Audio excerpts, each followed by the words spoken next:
Hello everyone, my name is Amanda. I've worked with Maple Leaf for 2 years at both the Broccoli facility and the Cortland. I've been in QA this whole time. I recently accepted a role as the QA auditor, so dealing mostly with HACCP at the Heritage facility. Basically we're going to cover food safety programs, BRC, HACCP, talk a little about prerequisites, food defense, SOPs, GMPs, and some specific things with maintenance. So there's 3 types of hazards that anyone can introduce. Biological, chemical, and physical. Biological can be bacteria, viruses, parasites. Chemical can be chemicals, cleaners, lubricants, and allergens, so peanuts or wheat, milk, soy. And physical hazards, so dust, wood, metal shavings.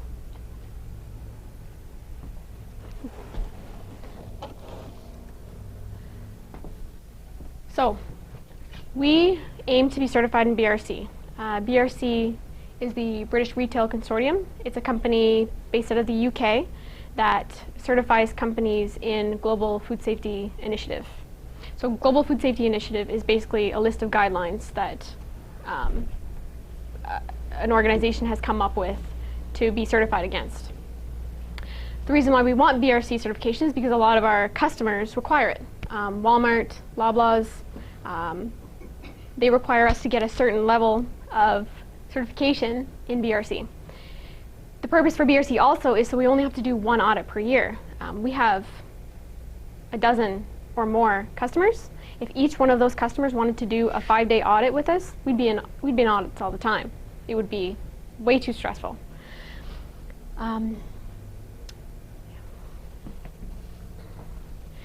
So a BRC audit is people come and look at our programs, they look at our people, they look at our training. It takes about 5 days. I'm assuming because Heritage is going to be so large, it's going to take 5 days. Half the time they spend on the floor. So when they go on the floor, they can ask anybody anything they want. So let's say you're a contractor, you're coming in, they're going to ask you about GMPs, they're going to ask you about what you did with your tools when you came in, they're going to ask you about washing your hands. They'll ask you just basically, when you come into our facility, you have to know our SOPs and our GMPs and to follow those, because you should know those when you come into our facility, because somebody might ask you about them. We have a safety promise. So basically our goal is to always provide consumers with safe, great tasting food that's produced in a safe work environment. So our president and chief, the CEO, Michael McCain has signed this. All the salary staff have signed this board, just to say that we are committing to providing safe food and we're committing to having a safe work environment. So just to give you an overview, we have 2 governing bodies. We have the Canadian government and we have BRC. So the government, the Canadian Food Inspection Agency, they have their set of acts and regulations, the Justice Department, and they have Health Canada. So that's where they get their power from. These 2 things give them a certain amount of power to come into our facilities, ask questions, shut us down if they have to. They do auditing based on a compliance verification system. So a CFIA auditor will come in, do the same thing as the BRC auditors. They'll come and ask you questions about what you did with your tools. They'll come and see how we've done after sanitation to see how well we've cleaned. They get their guidelines. They audit us based on the Food Safety Enhancement Program. They have a whole manual written, and they get those guidelines from the Codex Alimentarius. It's the same thing as the Global Food Safety Initiative, but the Global Food Safety Initiative and the Codex Alimentarius have slightly different requirements, and we have to make sure that when we do BRC and when we have CFIA, we have to merge both those requirements. BRC focuses on food safety and food quality, whereas Codex Alimentarius is mostly food safety. Again, this is where the CFI gets their power. Other than food safety, the CFI has the power to audit us on our packaging and labeling requirements. So if we say it's gluten-free, it's got to be gluten-free. If we say we're putting 450 grams in a package, we have to put 450 grams in that package. And they audit us on that. Yeah. So the CFIA will audit us on our HACCP program, or the HACCP system. The HACCP system has prerequisite programs, and it has a HACCP plan.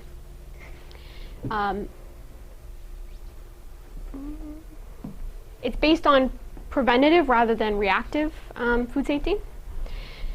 So for Heritage, we have 2 HACCP plans. We have the Wieners and the Deli Bolo. We also have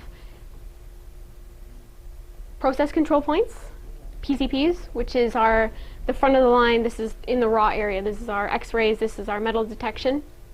And then we have CCPs. These are the end of the line. This is things we can do to ensure our product is safe before it gets out of the facility. So this is cooking, chilling, metal detection, and X-ray. So for metal. Our prerequisite programs are basically everything we need to have in place before we can put any product in the facility. So this is our outside premises. Is there a big hole in our roof? We have to make sure that we build our facility in the most food safety way we can. They look at sanitation, they look at pest control, they look at our allergen program. We have to know how we're going to store our wheat products or our wheat spice units before we can even have product in the facility. They have to know what we plan on doing.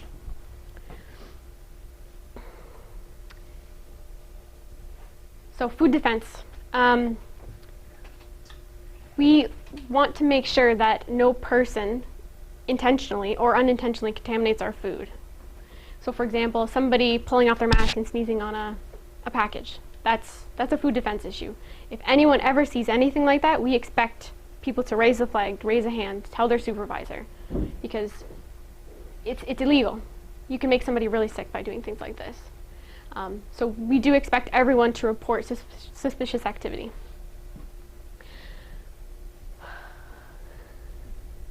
So like I was saying before, if you have an auditor come talk to you, you should know our GMPs. You should know, you have to wash your hands. You have to spray your tools. So if somebody comes and talks to you, they should have an easy enough time. So in order to come into the facility, you have to be authorized. You have to be on the authorized contractor list or authorized visitor list. There are 3 access points: the visitor area at the front of the building, employee entrance is also at the front, and then the security gate, so contractors with vehicles. Contractors must be approved and be on the list. You have to have proof of identity, and you have to show proof that you're working for a certain company.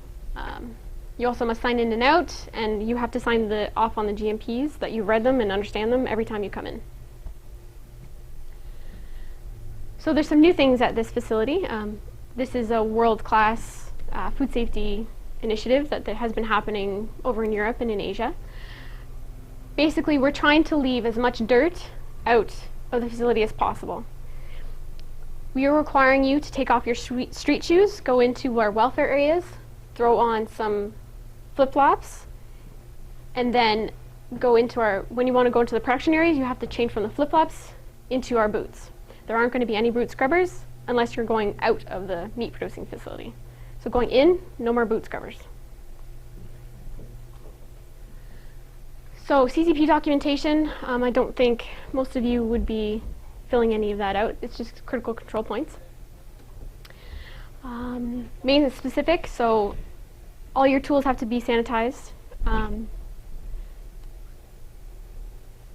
When you're going to do anything, you have to relocate any product or make sure that a person on the line can move it for you. You have to wear the proper attire. If you think you've contaminated something, you have to let somebody know. They have to throw it out, or that line needs to be washed. So if you've worked on a piece of equipment, you need to put wash tape on it to make sure it's cleaned, if it can't be cleaned sufficiently at the time.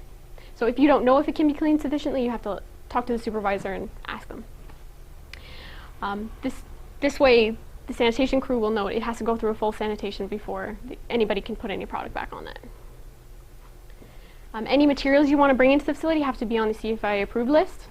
So again, you have to talk to someone at Maple Leaf if you're not sure if what you're bringing in is approved.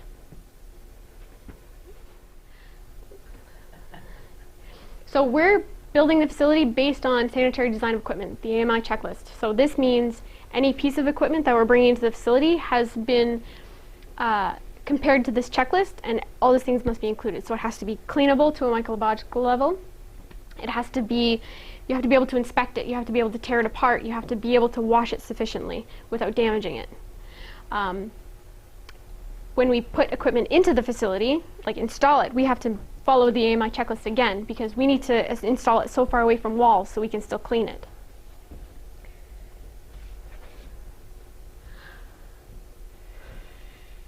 So, if new equipment plans to be brought into the facility, it has to be swabbed. We have to make sure it's clean, because you can inadvertently bring in listeria, and we would never know unless it's been swabbed.